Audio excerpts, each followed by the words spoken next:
කෙලෙහි ගුණ නැති මිනිස්සු අපිව දාලා යද්දි එයාලට නිදහසේ යන්න දෙමු.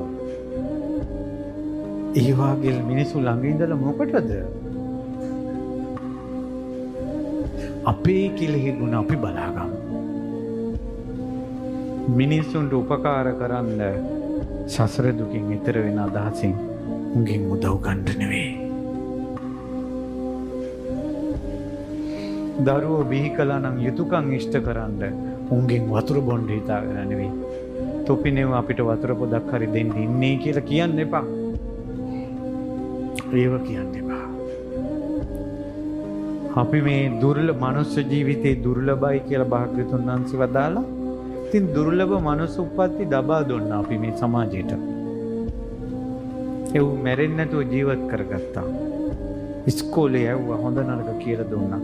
උන්ගේ ගමන උන් දැන් ගියාවේ.